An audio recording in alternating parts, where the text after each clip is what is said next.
तो कल हम लोगों ने एक पढ़ा हुआ था कि अगर आप मुक्ति चाहते हैं, मुक्ति के भाजन अधिकारी हो हैं, तभी होंगे जब पांच मुद्राओं का आपको ज्ञान हो, पांच मुद्राओं की सिद्धि हो जाए। कौन सी पांच मुद्रा की बात कही गई, कोई बता सकते हैं? कौन सी पांच मुद्रा की चर्चा हो रही है? कौन? महामुद्रा, नभो मुद्रा, उद्यान जालंधर और मूलवन। और बाकी लोगों को याद नहीं है, वैसे राहुल बताएंगे। अब सब लोग एंगेज कर रहे हैं। उसमें सिंपल सा है, चलिए आपको टाइम निकल गया। उसमें सिंपल सी बात है, तीन मुद्रा तो ऐसे है ही जिसमें तीनों बंद है। उद्यान, मूलबंध, जालंधर बंद, ये तीनों तो याद रहेगा। और दो उसमें और जोड़ दीजिए, जो राहुल जी ने कहा। क्या कहा? महामुद्रा, नवो मुद्रा। तो महामुद्रा मनुजम, MNUJM। तो उसमें महामुद्रा और नभो मुद्रा है। नभो मुद्रा मतलब खेचरी मुद्रा की बात है। नभो मुद्रा मतलब खेचरी मुद्रा को वर्ग संहिता में नभो मुद्रा कहा गया। अब ये पांचों याद रहेगा, तो ये भूलिएगा मत, एग्जाम के लिए इंपॉर्टेंट है। बाकी और मुद्राओं की चर्चा है, लेकिन ये पांच मुद्रा जिससे मुक्ति के अधिकारी आप बन जाते हैं, वो बात कहिए। अब आज हम लोग प्रणव अभ्यास पढ़ेंगे। प्रणव अभ्यास यानी ओम की सुंदर व्याख्या की गई है। तो इसमें देखिए क्या है, प्रणव अभ्यास और ओंकार के स्वरूप की व्याख्या की गई है। वो भी हम लोग थोड़ा फास्ट में पढ़ते हुए चलेंगे। वैसे क्वेश्चन बहुत ज्यादा पूछे नहीं गए, लेकिन कभी भी पूछा जा सकता है, तो फिर उस समय आपको ढंग से पढ़ा नहीं। तो आप स्पेशल वाले लोग हो तो आप पढ़कर आए होंगे, ये मैं उम्मीद करके चलता हूँ। प्रणव अभ्यास में कहा गया है, पद्मासन में बैठेंगे, शरीर, कंठ और सिर को सीधा रखेंगे, दृष्टि को नासाग्र पर रखेंगे, नासिका के अग्रभाग पर। ओंकार स्वरूप अव्यय का जप जप करेंगे। वो ऐसे ओंकार के लिए कहा गया, वो ऐसी चीज है जो अक्षर है, जो नासवान है, जो हर जगह मौजूद है और वही सब कुछ है, इसलिए अव्यय शब्द इस्तेमाल किया गया है। ओंकार के स्वरूप का जाप करेंगे, जिनकी तीन मात्राएं हैं, और तीनों मात्रा भू, भुआ और स्व, ये तीन लोक के साथ चंद्रमा, सूर्य और अग्नि देवता का निवास स्थान है। वो ओंकार में ही ये सब समाहित हैं, और वो ओंकार परम ज्योति स्वरूप। तो पद्मासन में बैठ करके शरीर, कंठ, सिर को सीधा रखते हुए, दृष्टि नासाग्र रखते हुए इनका जप करना है। ओंकार का जप करना, ओंकार का जप करने के लिए ओंकार के स्वरूप का ज्ञान होना जरूरी है। आपको जो नोट्स मिला होगा PDF बनाने में ना, ये ऊपर नीचे हो जाता है, क्योंकि तस्वीर लगी हुई है ना, तो ये ऊपर नीचे हो जाता है। ये तो वर्ड फाइल पढ़ाता हूँ, तो इसमें दिक्कत नहीं है। इसको देख करके जो पढ़ेंगे तो उससे पता चल जाएगा, आइडिया लग जाएगा PDF। ओंकार का स्वरूप में कहा गया, एक ओंकार में कौन कौन सी चीजों का वास है, वो देखिए कहा गया। तीनों काल, तीनों वेद, तीनों लोक, तीन स्वर, तीन देवता उस ओंकार में अवस्थित है। इतना ही नहीं, वो ओंकार परम ज्योति स्वरूप भी है। उसी में क्रिया, इच्छा और ज्ञान भी है। ब्राह्मी, रौद्री, वैष्णवी तीनों शक्ति भी उसी में स्थित है। अकार, उकार, बिंदु स्वरूप मकार तीनों मात्राएं स्थित है।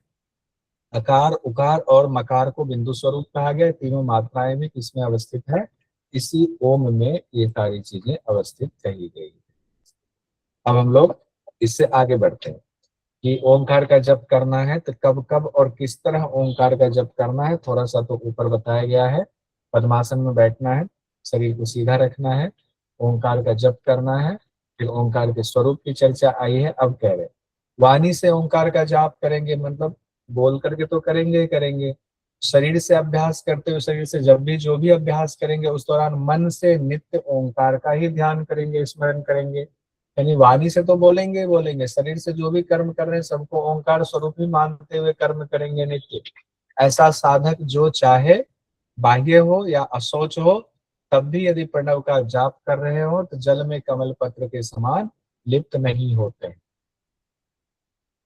अब इसमें कहा गया चाहे शौच या अशौच जो भी हो, वो यानी शुद्ध अशुद्ध जो भी है, हर जगह वो ओमकार का ही जाप कर रहे हैं। ऐसा साधक कभी किसी पाप से लिप्त नहीं होता है। ये तो आपको प्रणव अभ्यास की बात आई हुई। अब प्रणव अभ्यास के बाद हम लोग आ रहे हैं वायु निरोध पर आते हैं। वायु निरोध यानी कि प्राणायाम करके वायु को जब हम सुषुम्ना में बंद करते हैं, उसकी चर्चा हो रही है कि वायु को निरोध की पहले जरूरत क्यों है, फिर ये बताया गया, फिर कैसे बंद करना है ये बताया गया है। प्राण वायु जब चंचल है तो बिंदु भी चलायमान होता है। जब हमारा प्राण चंचल होता है, यानी प्राण अगर अनियमित है, हमारा बिंदु भी अनियमित होगा। और जब हम प्राण को स्थिर कर लेते हैं तो बिंदु भी हमारा स्थिर होता है। इसीलिए प्राण वायु का निरोध जरूरी है। यानी शरीर में जब तक प्राण वायु का आपने निरोध करके रखा है तब तक शरीर है, नहीं तो शरीर का क्षय होना शुरू हो जाता है।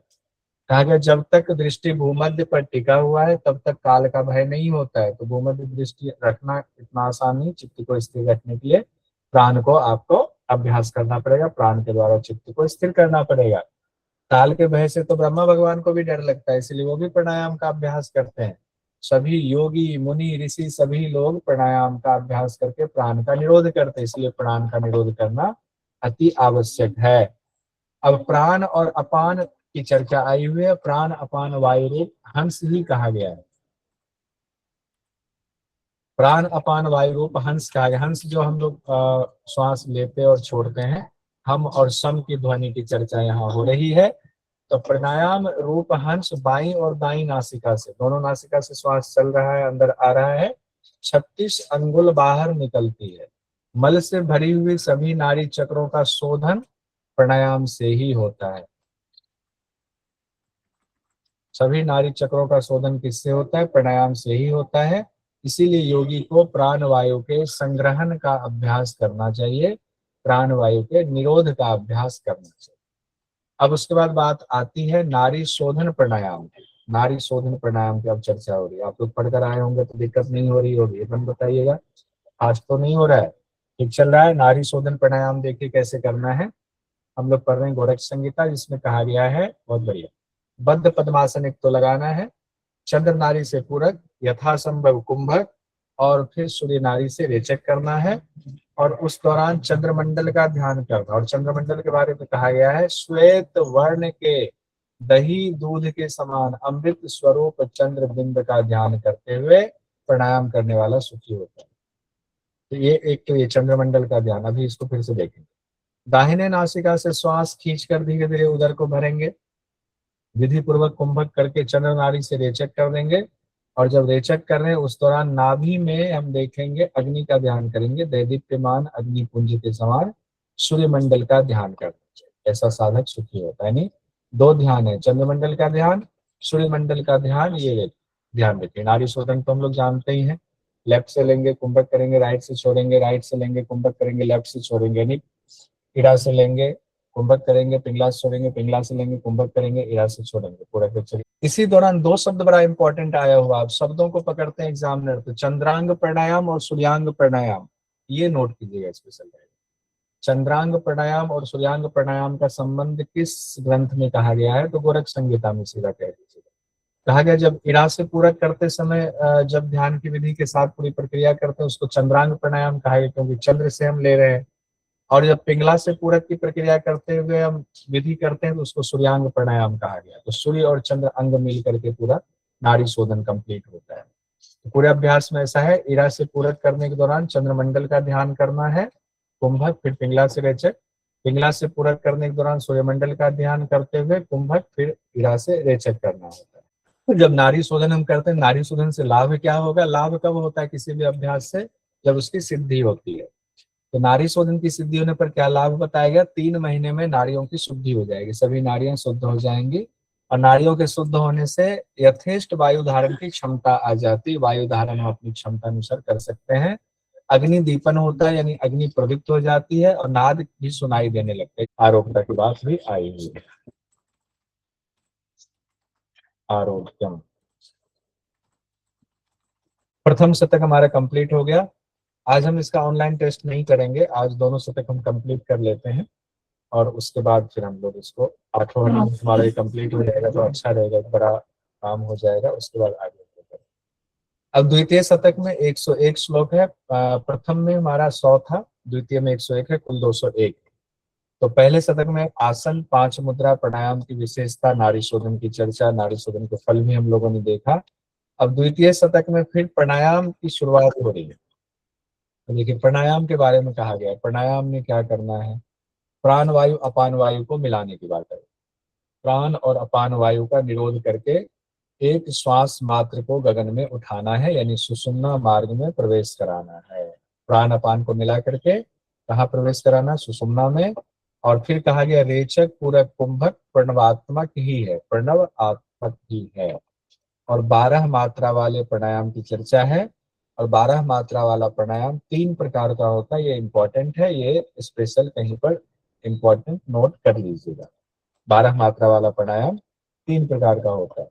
12, 16, 10, 24, 32, 20, 36, 48 और 30। 12, 16, 10, 24, 32, 20 और 36, 48, 30। तो ये उसी का है, डबल हो गया। 12, 12 दूनी 24, 16, 16 दूना 32, 10, 10 दूनी 20, उसी का ट्रिपल हो गया यहाँ। 12 तिया 36, 16 तिया 48, 10 तिया 30। तो ये जरूर इसका कहीं पर अलग से नोट कर लीजिएगा, गोरख संहिता में क्या कहा गया। यहाँ से क्वेश्चन पूछा जा सकता है कि 12, 16, 10 वाला। और इसी तरीके से ये योग चूड़ामणि उपनिषद में भी 12, 16, 10 वाला प्राणायाम बताया गया है। फिर प्राणायाम की विधि बताई जा रही है गोरख संहिता में। बद्ध पद्मासन लगाएंगे, गुरु और शिव को नमन करना है, दृष्टि भूमध्य पर रखेंगे, बद्ध पद्मासन लगा करके करना है। अपान वायु को ऊपर की ओर खींच करके प्राण के साथ मिलाएंगे, अपान वायु को ऊपर की ओर खींच करके प्राण के साथ मिलाएंगे। इस तरह अभ्यास से कुंडलिनी शक्ति ऊपर उठती है, सभी पापों से मुक्ति मिलती है। किसको किसको मिलाना है? प्राण और अपान को मिलाना है और ऊपर खींचना है। अब ऊपर खींचना मतलब सुषुम्ना में, तो उससे क्या होगा? कुंडलिनी शक्ति ऊपर जाएगी तभी रास्ता मिलेगा, तो सुषुम्ना में प्राण जा पाएगा। और उस दौरान और क्या क्रियाएं होती है? 9 द्वारों को रोक करके वायु पान करें, उसे दृढ़ता से धारण करें। सभी शरीर के जितने द्वार हैं उसको बंद करेंगे। अग्नि और अपान के योग से कुंडलिनी जागृत होती है। अग्नि और अपान का योग होगा, अग्नि और प्रज्वलित होगी, कुंडलिनी जागरण होगी। और जो इस प्रकार आत्मा का ध्यान करता है वो जब तक जीवित रहता है, योगी जन भी उनकी स्तुति करते हैं। यानी जब तक आप शरीर में रहना चाहेंगे आप रह सकते हैं, और आपकी योगी लोग आपको बड़ा मान सम्मान देंगे, आपकी स्तुति करेंगे। फल में क्या कहा गया? प्राणायाम के फल पाप रूपी ईंधन को समाप्त करता है, संसार सागर से आपको पार लगाने के लिए महासेतु के समान है। महासेतु पाप रूपी ईंधन को समाप्त करता है, संसार सागर से पाप लगाने वाले महासेतु के समान है। फिर षडांग योग की परिभाषा दी गई है। षडांग योग, इसमें कौन सा योग है? गोरख संहिता में षडांग योग है, तो ये ध्यान रखिएगा। ये सुंदर व्याख्या यहाँ दी गई है, यहाँ से क्वेश्चन पूछा जाता है। आसनेन रुजुहन्ति प्राणायामेन पातकम विकारम मानसम योगी प्रत्याहारेण उच्यति धारणाभि धारणाभिमतो धैर्यम ध्यानात् चैतन्यम उद्भूतम समाधो मोक्षम आपनोति त्यक्त्वा कर्म शुभा शुभकम, यानी शुभ अशुभकम। अब यहाँ से हम लोग देखते हैं, एक एक करके तोड़ कर देखते हैं। आसन के लिए कहा गया आसनेन रुजोहन्ति, यानी आसन से शरीर के रोग दूर होते हैं। प्राणायामेन पातकम, प्राणायाम से पाप दूर होता है। प्रत्याहार से विकारम मानसम योगी प्रत्याहारेण मुच्यति, प्रत्याहार से मानसिक विकास विकार दूर होता है। धारणा से धैर्य आता है, धारणा भी मतो धैर्य, धारणा से धैर्य आता है। ध्यान से कहा गया चेतना का प्रत्यक्षीकरण होता है।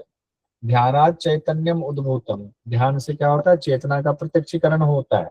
फिर समाधि से कहा गया है समाधो मोक्षमाप्नोति त्यक्त्वा कर्म शुभाशुभतम, समाधि से शुभ अशुभ कर्मों का त्याग होता है, मोक्ष की प्राप्ति होती है। समाधि से क्या होता है? शुभ अशुभ कर्मों का त्याग होता है, मोक्ष की प्राप्ति होती है। किस योग उपनिषद में ऐसी परिभाषा दी गई? तो योग चूड़ामणि में भी यही कहा गया है। फिर हम लोग आते हैं आगे। प्राणायाम ये भी इंपॉर्टेंट है कि 12 प्राणायाम से प्रत्याहार होता है और 12 प्रत्याहार से धारणा से ध्यान होता है और 12 ध्यान से समाधि की स्थिति आती है। आते नहीं आते, इसी को अगर हम काउंट करें, गुना करके, अगर इसे तो एग्जाम में नहीं आना चाहिए, फिर भी 12 प्राणायाम से प्रत्याहार, 12 प्रत्याहार से धारणा, यानी 144 प्राणायाम से धारणा, 12 धारणा से ध्यान, यानी 144 गुना 12 यानी 1728 प्राणायाम से ध्यान हो गया। 12 ध्यान से समाधि की स्थिति, यानी कि फिर 1728 में 12 करेंगे, 20,736 प्राणायाम से समाधि होगी। 12 12 उसमें गुना करते चले। अब आते हैं हम लोग समाधि के स्वरूप और समाधि के फल पर। समाधि के लिए तैयारी, फिर विधि, फिर उसके फल पर हम लोग आएंगे। तो समाधि लगाने के लिए सब लोग तैयार हो जाइए। आसन लगाकर दोनों हाथों के अंगूठों से कान को बंद कर लीजिए, दोनों तर्जनी से दोनों नेत्र को बंद कीजिए, दोनों मध्यमा अंगुली से नासापुट को, अनामिका कनिष्ठ से मुख को बंद कर लीजिए। बंद कर लिया सब लोगों ने? मुख से पूरक कीजिए, मुख से पूरक कीजिए। अग्नि और अपान वायु सहित प्राण वायु को वक्ष में धारण कीजिए, अग्नि और अपान वायु सहित प्राण वायु को वक्ष में धारण कीजिए। फिर मूर्धा में धारण कीजिए, फिर मूर्धा तक लाइए, मूर्धा में धारण कीजिए। इस तरह योगीश्वर अंतरात्मा की समता को प्राप्त होता है। तो आप सब योगीश्वर हैं, अंतरात्मा की समता को प्राप्त हो चुके होंगे। तो अब सब लोग बताइए किनकी किनकी समाधि लगी। हो गया प्राण अपान एक होकर के वक्ष स्थल फिर मूर्धा में ले आए। परीक्षा की दृष्टि से इंपॉर्टेंट क्या हुआ, अग्नि और अपान वायु सहित प्राण वायु। तो प्राण अपान तो है अग्नि के साथ में, पहले वक्ष में धारण करना फिर मूर्धा में धारण करना, ये ध्यान रखिए, यहाँ से क्वेश्चन पूछा जा सकता है। समाधि के फल में क्या कहा गया है, जो साधक समाधि द्वारा अनंत विश्वतोमुख परम ज्योति के दर्शन कर लेता है वह कर्मों में लिप्त नहीं होता है, वह कर्मों में लिप्त नहीं होता है। अब योग सिद्धि के लक्षण पर हम लोग आते हैं। प्राणवायु के गगन में पहुंचने पर, प्राणवायु जब आपके गगन में आकाश में पहुंचता है तो घंटा आदि वाद्य यंत्रों की महान ध्वनि उत्पन्न होती है, तब मानना चाहिए कि सिद्धि प्राप्त हो रही है, तब आपको सिद्धि प्राप्त हो रही है ऐसा मान लेना चाहिए। कहाँ पहुंचने पर, गगन में पहुंचते। अब अगर प्राणायाम का गलत अभ्यास हो जाए तो क्या होगा, तो हिक्का काश तथा श्वास सिरह कर्ण अक्ष वेदना कहा गया है। भवन्ति विविधा रोगा पवनस्य व्यतिक्रमात्। अब देख लीजिए इसको, इतना मंत्र नहीं पढ़ेंगे। अयुक्त प्राणायाम यानी गलत प्रकार से प्राणायाम अगर आप करते हैं तो हिक्का काश श्वास, सिर में पीड़ा, कान और आंख में वेदना होती है। हिक्का काश श्वास, सिर में पीड़ा, कान और आंख में वेदना होगी।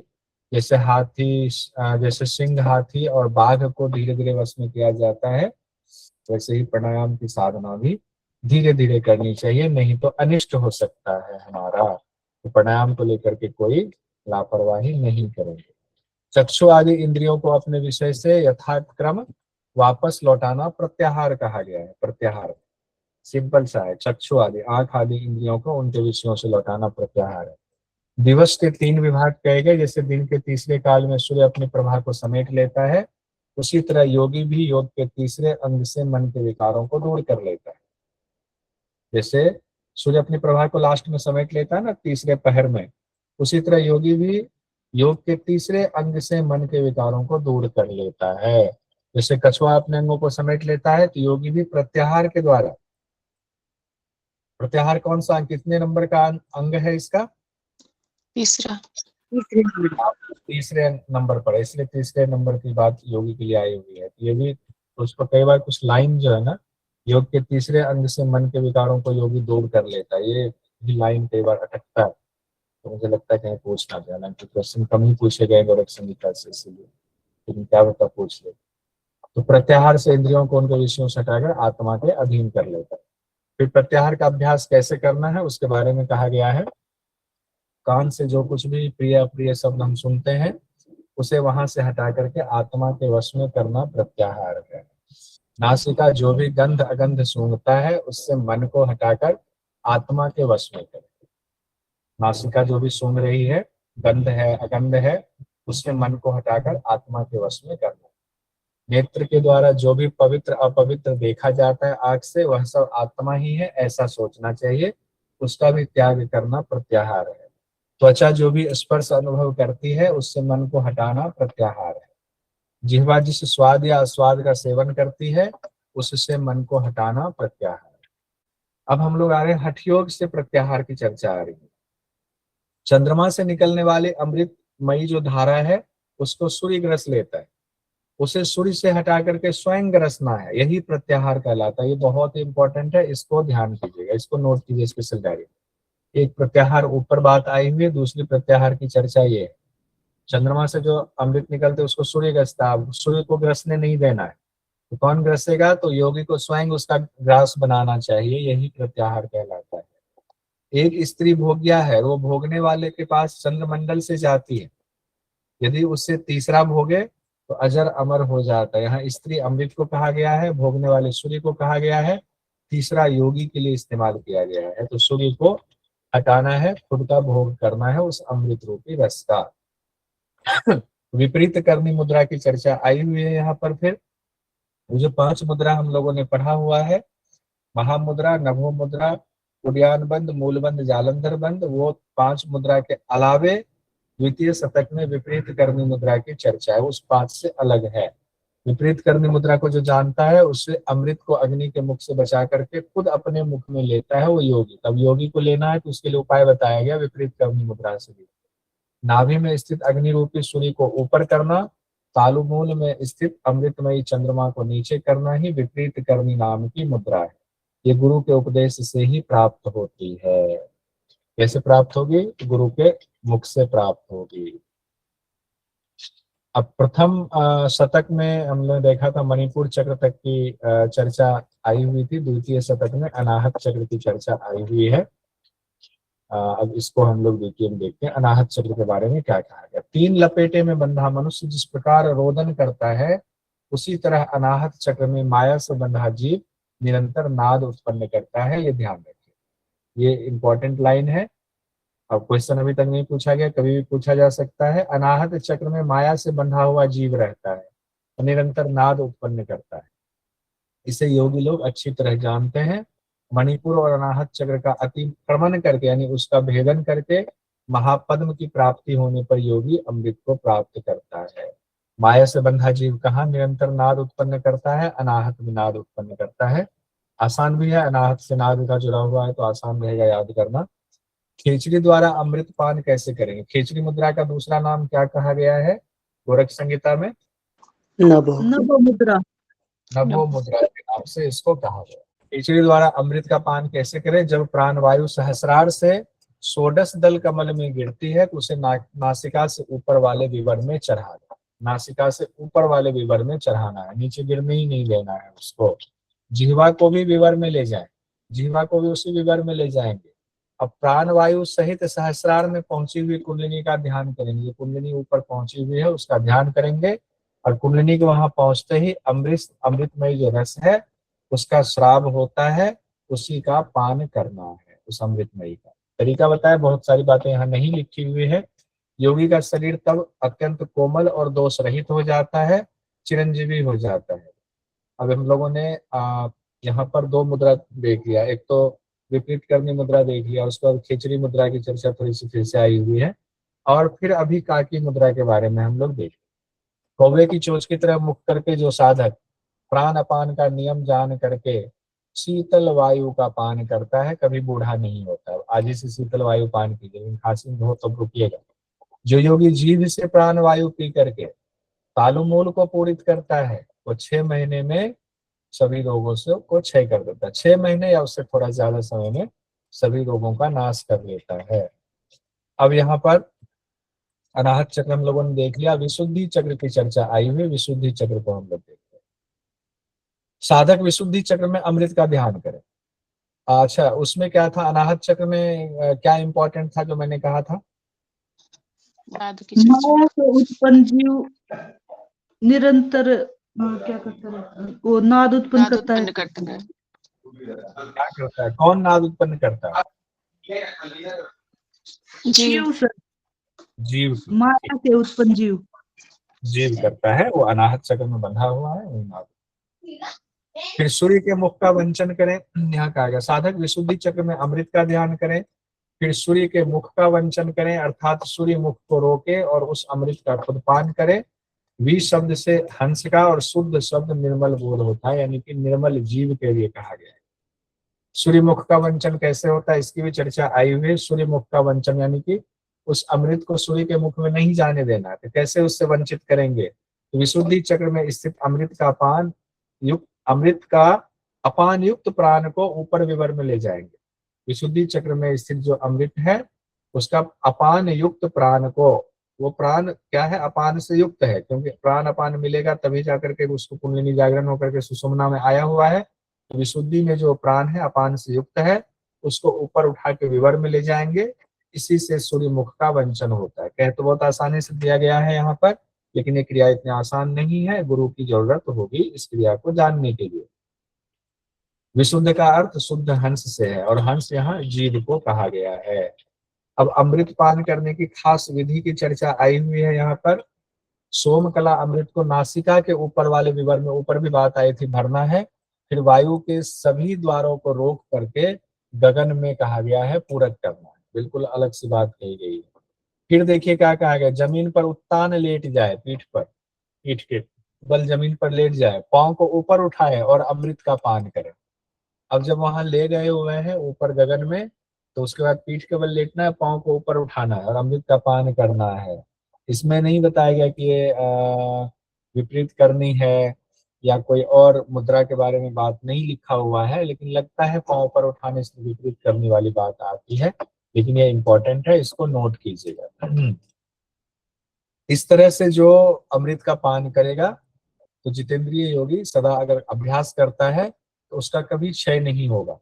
और साथ साथ कहा गया जिह्वा को ऊपर स्थित करके सोमरस का वो पान करता है तो 15 दिन में ही मृत्यु को जीत लेता है। यहाँ तक कंप्लीट हो गया। अब यहाँ पर भगवान शिव के 5 मुख की चर्चा की, यानी पंचमुख भगवान शिव की चर्चा की गई। अब देखिए, जो योगी मूल बिल को रोकने में सफल हो जाता है, मूल बिल को रोकने में सफल हो जाता है, उसके सभी विघ्न दूर हो जाते हैं, सारे विघ्न दूर हो जाएंगे, वो अजर अमर हो जाता है और पंचमुख शिव के समान हो जाता है। यानी कि अगर आ जाए कि साधक कब पंचमुख शिव के समान हो जाता है, तो जब वो सभी बिल को रोक करके और उस अमृत का पान करता रहता है, तब होता है। और पंचमुख शिव के समान साधक हो जाता है, किस ग्रंथ में कहा गया है? तो गोरख संहिता में कहा गया है, ये भी ध्यान रखिए। अब आगे आते हैं, खिचड़ी के दौरान जिह्वा को कैसा स्वाद मिलता है? तो जिह्वा जब अमृत का स्वाद लेती है तो छार, कटु, अम्ल, दुग्ध, मधु, घी जैसा स्वाद मिलता है। ये भी कहा है गोरख संहिता में, मुझे लगता नहीं इतना इंपॉर्टेंट है, लेकिन ठीक है, वह देख लेने को हर्ज नहीं है। अब अभ्यास के सिद्ध हो जाने पर क्या फल बताया गया है वो देखिए। रोगों का नाश होगा, वृद्धावस्था खत्म हो जाएगी, शास्त्रों की व्याख्या में सामर्थ्य हो जाता है, अमृत तत्व और अष्ट सिद्धियों की प्राप्ति होती है, सिद्धांगनाएं आकर्षित होती हैं, ये भी कहा गया है। ये 5 चीजें कही गई है। जब शरीर अमृत से भर जाता है पूरी तरीके से, अमृत पान के ऊपर चर्चा आई थी, उसी के फल की चर्चा आ रही थी, अमृत से पूरा शरीर भर गया तो 2 से 3 साल में ही बिंदु ऊपर की ओर चढ़ना शुरू हो जाता है। और बिंदु जब ऊपर चढ़ने लगता है तो अनिमा आदि सिद्धियां प्राप्त होती है। अब जीवात्मा साधक के शरीर का त्याग नहीं करता है, वो जीवात्मा साधक के शरीर में रहता है। जिसका शरीर अमृत से भर जाता है, तक्षक नाग भी अगर काट ले तो उस पर कोई असर नहीं होता है। अब यहाँ हम लोग आते हैं धारणा। अभी तक किसका पढ़ रहे थे हम लोग? प्रत्याहार में आए थे। प्रत्याहार के में आकर के फिर उसमें उसके दौरान ये सारी चीजें आई थी। अब हम लोग धारणा पर आ रहे हैं। धारणा फिर ज्ञान फिर समाधि पर आएगा। आसन, प्राणायाम और प्रत्याहार की सिद्धि के बाद धारणा का अभ्यास करना चाहिए। धारणा के बारे में इससे क्या होता है? कहा गया हृदय में मन की निश्चलता के साथ पंच महाभूतों पर अलग अलग हमें ध्यान लगाना होता है। तो ध्यान से पहले की स्थिति से धारणा है, इसी की चर्चा आई हुई। पंच महाभूत यहाँ पर तत्वों का एक साथ केवल में हम लोग देख लेते हैं। अग्नि, वायु, आकाश की चर्चा आई हुई। पृथ्वी हो गया हरिताल वर्ण, कहा गया देवता ब्रह्मा। आकार चकोर कहा गया, बीज मंत्र लम है। बीज मंत्र तो सब लोगों को याद होगा, दिक्कत नहीं होगी। सब में 5 घटी धारणा करने की बात है, इसमें भी दिक्कत नहीं होगी। पृथ्वी तत्व पर विजय होता है। और गुण स्तंभनी कहा गया, स्तंभनी मतलब रोक देना, स्तंभित कर देना, एकदम रोक देने वाला गुण होता है। फिर कहा गया जल। जल में कहा गया वर्ण होता है, पुष्प के समान धवल होता है, धवल मतलब सफेद होता है। देवता विष्णु है, देखिए ब्रह्मा, विष्णु, रुद्र, ईश्वर और सदाशिव, यही कहा गया है। तो देवता भी वही, बीज मंत्र भी वही है, कोई दिक्कत नहीं होगी। आकार कहा गया अर्धचंद्राकार, बीज मंत्र बम हो गया। 5 घटी धारणा। और फल कहा गया है कालकूट विष भी भस्म हो जाता है, दुस्सह कालकूट विष भी भस्म हो जाता है। गुण कहा गया है द्राविणी। द्राविणी यानी द्रवित करने वाला गुण, यानी जल से क्या होता है? द्रवित होता है। उसके बाद अग्नि है, वैश्वानर धारणा है। अग्नि तीसरा तत्व है, अग्नि, जिसको हम लोग मूलाधार इसमें कहते हैं, नाभि चक्र में, मणिपुर चक्र से संबंधित मानते हैं। उसका रंग हो गया लाल, मणिपुर चक्र। इंद्रगोप के समान। देवता रुद्र हो गए। आकार त्रिकोण कहा गया है। बीज मंत्र रम कहा गया है। और 5 घटी धारणा करनी है। अग्नि तत्व पर विजय प्राप्त होती है। और इसके गुण हो गए दाहिनी, यानी दाह करने वाला, एकदम गर्म हो गया। इसमें उसके सूर्य बाद समान भी लिखा गया है। हाँ, सूर्य समान, दाहिनी तो समान ही हो गया ना। वायु है, उसके बाद वायवी वाला, अंजन पुंज के समान कहा गया है इसका वर्ण। देवता ईश्वरी। और इसकी व्याख्या में वर्तुलाकार कहा गया, नहीं वृत्ताकार व्याख्या में कहा गया है। बीज मंत्र यम कहा गया है, 5 घटी ही धारणा है। आकाश गमन की शक्ति आ जाती है। और आकाश यहाँ ब्राह्मणी गुण है, ब्राह्मणी तो भ्रमण करने वाला गुण हो जाता है, इस गुण की प्राप्ति कहा गया है। फिर है नभो धारणा यानी आकाश धारणा में तो जल समान इसका कहा गया है, जल जैसे समंदर का जल नीला होता है उसी तरह से इसका वर्ण हो गया। देवता सदाशिव हो गए। इसमें भी व्याख्या में आकार में वर्तुलाकार कहा गया यानी गोलाकार, बीज मंत्र हम है। 5 घटी धारणा, मोक्ष कपाट खुल जाता है, सबसे अंत में आकाश धारणा आया वहां तक पहुंच गए तो मोक्ष कपाट खुल जाता है। इसको शोषणी कहा गया है कि इसके गुण जो है शोषणी गुण जोड़ा गया है आकाश से। अब इसको हाँ एक दो चीजें और देखेंगे। वायु धारणा के दौरान ध्रुवो मध्य शब्द आया हुआ है वायु धारणा के दौरान, और विशेष बात में यहाँ पे हमने लिखा है कर्म से, मन से, वचन से इन 5 दुर्लभ धारणा का अभ्यास करने से इसके दृढ़ होने पर दुखों से छुटकारा मिल जाए। और ये जो शब्द है ये खुद से पढ़ लीजिएगा, इसको नहीं इसमें समय बताएंगे। अब हम लोग सीधे आते हैं ध्यान पर। ध्यान 2 प्रकार के बताए गए हैं, 5वें नंबर पर हम लोग पहुंच गए हुए हैं। एक है सकल और एक है निष्कल, यानी इसी को सगुण और निर्गुण ध्यान कहा गया। तो सगुण और निर्गुण ध्यान है। यहाँ चिंतन किसका करना है? चित्त में आत्म तत्व का चिंतन करना ध्यान कहलाता है, ये ध्यान रखिएगा। आत्म तत्व का चिंतन करना कहाँ? चित्त में, उसी को ध्यान कहा गया। विधि क्या कही गई है कि सकल और निष्कल यानी सगुण और निर्गुण ध्यान जो करेंगे उसकी विधि में कहा गया है सुखासन में बैठेंगे, कुंडलिनी सहित ध्येय का ध्यान करेंगे, सारे दोष दूर हो जाते। कुंडलिनी सहित किसका ध्यान करना है? ध्येय का ध्यान।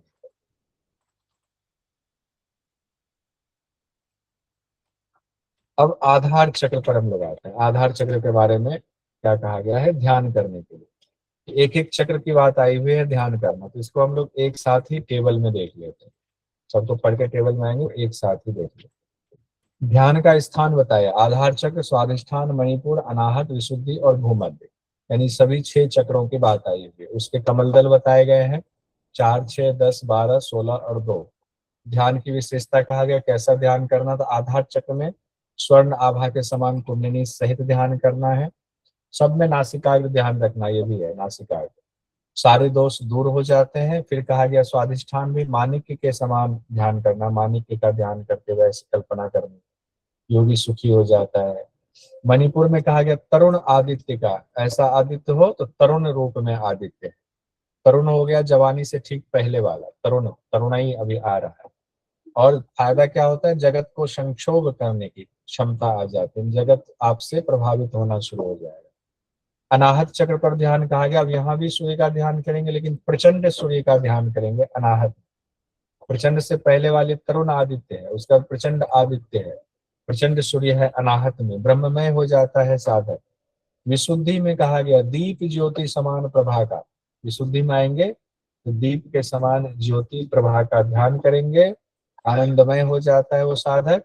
और भ्रूमध्य में कहा गया माणिक्य की शिखा के समान, माणिक्य की शिखा के समान ध्यान करेंगे तो मोक्ष की प्राप्ति होगी। और सभी चक्रों पर ध्यान के दौरान कहा गया दृष्टि को नासाग्र रखना है। कौन सा ध्यान कर रहे थे ये हम लोग? ठीक है, सकल यानी सगुण ध्यान। अब हम लोग आते हैं आगे निर्गुण ध्यान देखते हैं। सगुण ध्यान में 6 चक्रों की चर्चा आई हुई है, ये ध्यान रखिए। निर्गुण ध्यान में क्या कहा गया है? हम लोग गोरख संहिता पढ़ रहे हैं। नासिका के अग्रभाग में निर्गुण शांत गगन के समान विश्वतोमुख शिव के ध्यान से योगी ब्रह्ममय हो जाता है। नासिका के अग्रभाग पर ही ध्यान करना, विश्वतोमुख शिव के ध्यान पे, तो शिव का ध्यान करेंगे नासिका के अग्रभाग पर तो ब्रह्ममय हो जाएंगे। ये पॉइंट इंपॉर्टेंट है, इसको नोट कर लीजिएगा स्पेशल डायरी में। क्यों? क्योंकि नासिका के अग्रभाग पर निर्गुण शांत गगन के समान विश्वतोमुख भगवान शिव का ध्यान, योगी ब्रह्ममय हो जाएगा। फिर ध्यान से कैवल्य की प्राप्ति कैसे होती है उसके बारे में चर्चा है यहाँ पर। आज्ञा चक्र की पहले चर्चा, आकाश में जहाँ शब्द प्रकट होता है वह आज्ञा चक्र का स्थान बताया गया। ये भी एक अलग तरह से बात कही गई, आज्ञा चक्र का स्थान कैसे होगा? तो आकाश में जहाँ शब्द उत्पन्न होता वही आज्ञा चक्र का स्थान है। वहीं आत्मा में शिव का ध्यान करना, वहीं पर आत्मा के अंदर शिव का ध्यान, तो आत्मा ही शिव है, मोक्ष की प्राप्ति होगी। निर्मल गगन के समान, मरीची जल के समान एवं विशुद्ध जल के समान सर्वव्याप्त आत्मा का ध्यान करने से योगी मुक्ति को पा लेगा। अब आगे बढ़ेंगे हम लोग। ध्यान से अष्ट सिद्धि की प्राप्ति की चर्चा आई हुई है। ध्यान से क्या होगा, अष्ट सिद्धि की चर्चा, अष्ट सिद्धि की प्राप्ति हो जाएगी। फिर उसके बाद ध्यान के 9 स्थान बताएगा। एक देखिएगा, सगुण ध्यान में 6 स्थान पर ध्यान है। कौन से 6 स्थान पर है, तो जो 6 चक्र है। निर्गुण ध्यान में नासिका के अग्रभाग पर भगवान शिव का ध्यान करना कहा गया। फिर उसके बाद ध्यान के लिए 9 स्थान अलग से बताए गए हैं, तो ये बहुत इंपॉर्टेंट है, इसको अलग से नोट कीजिएगा। गुदा,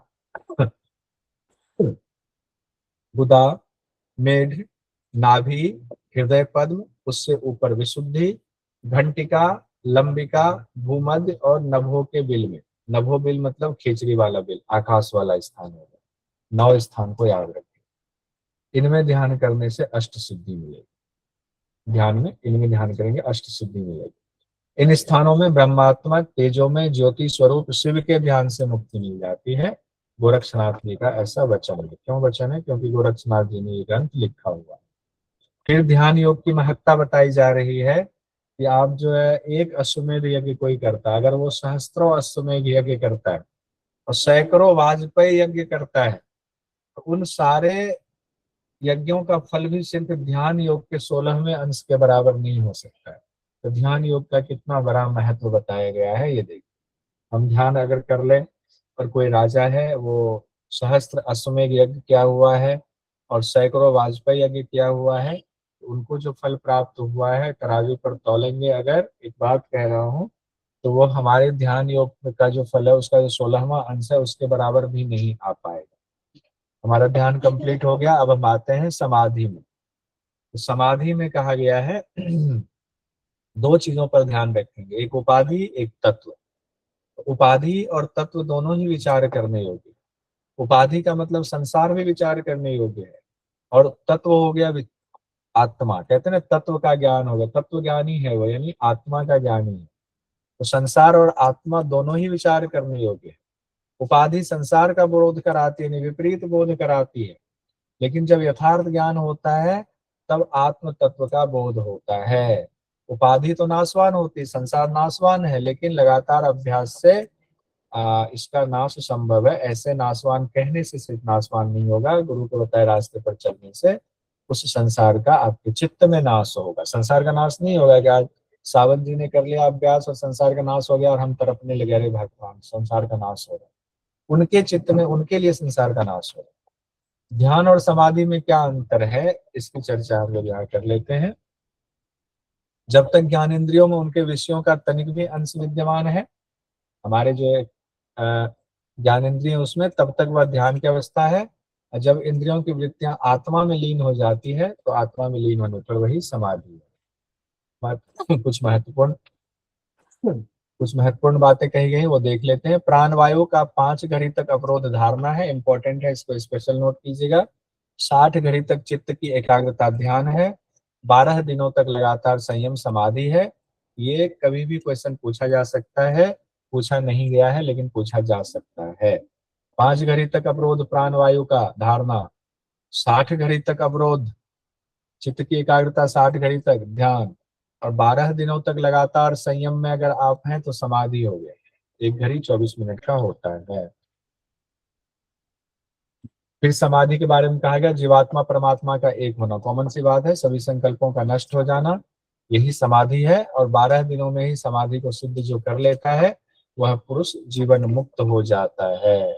अब समाधि में जो लीन हो गया, जो जीवन मुक्त हो गया, उनके बारे में कहा गया है, गंध रस रूप स्पर्श आदि का ज्ञान नहीं रहता है, वह शस्त्र द्वारा नहीं मारा जा सकता है, शरीरधारी से भी नहीं मारा जा सकता है, मंत्र यंत्र का प्रभाव नहीं होता है उसके ऊपर, काल से भी बाधित नहीं होता है, कर्मों में लिप्त नहीं होता है, वो यानी अनासक्त कर्म हो जाते हैं। समाधिस्थ योगी को अब कोई वश में नहीं कर सकता है। समाधि में लीन पुरुष के भी लक्षण ये हो गए। फिर यह भगवद गीता का एक श्लोक है जो हुबहू रखा गया है, युक्ताहार विहार से युक्त चेष्ट से कर्मसु युक्त स्वप्नावबोध से योगी भगवती दुखा। ये भगवद गीता में तो छठे का 17वां कहा गया है योग। हालांकि भगवद गीता में योगो लिखा है, यहाँ योगी लिखा हुआ, बस इतना अंतर, यहाँ योगी लिखा हुआ। जो योगी उचित आहार विहार करता है, कर्मों में योग यानी उचित चेष्टा करने वाला है, यथा योग सोने और जागने वाला है, उन्हीं का योग सिद्ध होता है। ये भगवत गीता में भी है और गोरख संहिता में भी है। गोरख संहिता भगवत गीता से लिया गया है। फिर ब्रह्म के स्वरूप की चर्चा है। द्वितीय शतक गोरख संहिता में हम लोग पढ़ रहे हैं। लेखक हैं गुरु गोरखनाथ जी। समाधि में स्थित हुआ योगी उस ब्रह्म को जान लेता है जो अंत से रहित है। यानी कि यहाँ पर ब्रह्म के स्वरूप की चर्चा हो रही है। किस ब्रह्म को जान लेता है वो योगी? जो ब्रह्म अंत से रहित है, जो ब्रह्म अवलंबन और प्रपंच से रहित है, जो ब्रह्म निराश्रय और निराकार होते हैं, तब वो योगवित होते हैं। निर्मल, निश्चल, नित्य, निष्क्रिय, निर्गुण, महान और व्योमाकार विज्ञान रूप कहा गया है उनको। आनंद स्वरूप कहा गया है उस ब्रह्म को। जो उनको जान लेता है उन्हीं के लिए ब्रह्मवेत्ता शब्द इस्तेमाल होता है। अगर आए ब्रह्मवेत्ता का क्या मतलब है, तो ब्रह्मवेत्ता का मतलब है जो ब्रह्म को जान लेता है। तो ब्रह्म की यहाँ पर व्याख्या दी गई, स्वरूप दिया गया है, तो ये शब्द आया हुआ है। निर्मल, निश्चल, नित्य, निष्क्रिय, निर्गुण, महान व्योमाकार विज्ञान रूप आनंद स्वरूप ब्रह्म है। उनको जानने वाला ब्रह्मवेत्ता होता है। योगी ब्रह्म में लीन हो जाता है। योगी तत्व में मिलकर तत्व ही हो जाता है, यानी वो भी ब्रह्म ही हो जाता है। फिर अंतिम श्लोक में कहा गया गोरख संहिता के, जो साधक नित्य योग शास्त्र को पढ़ता है, इस योग शास्त्र को, उसे किसी और शास्त्र की कोई आवश्यकता नहीं है, क्योंकि इस शास्त्र में साक्षात भगवान शिव का ही वचन है। गोरख संहिता भी आपका कंप्लीट हो। और इसके 2-3 सवाल वो भी देख ही लीजिए। जून 25 में ये पूछा गया था, सूची 1 सूची 2 का मिलान करें। पुरुषार्थ, गोरख संहिता, त्रयी और रामायण। तो इसमें एक पॉइंट गोरख संहिता से आया हुआ है। पुरुषार्थ हो गया, कितने हैं? तो 4 हैं। गोरख संहिता क्या है? तो हठ योग से संबंधित है। त्रयी क्या है? तो वेद त्रयी हो गया। रामायण में अरण्य कांड है। सिंपल है, बहुत ही आसान सवाल पूछा गया। इसको क्या ही बोलोगे कि आप उससे पूछा गया है गोरख संहिता से। हाँ, ये जरूर है, गोरख संहिता में कितनी मुख्य नारियों के नाम बताए गए हैं? कितने हैं? 10, 11, 8 और 5। कितने नारियों के, कितनी मुख्य नारियां हैं? 10 सर। 10 पहले वाला। 10। तो ये आपका PYQ भी कंप्लीट हो गया। बस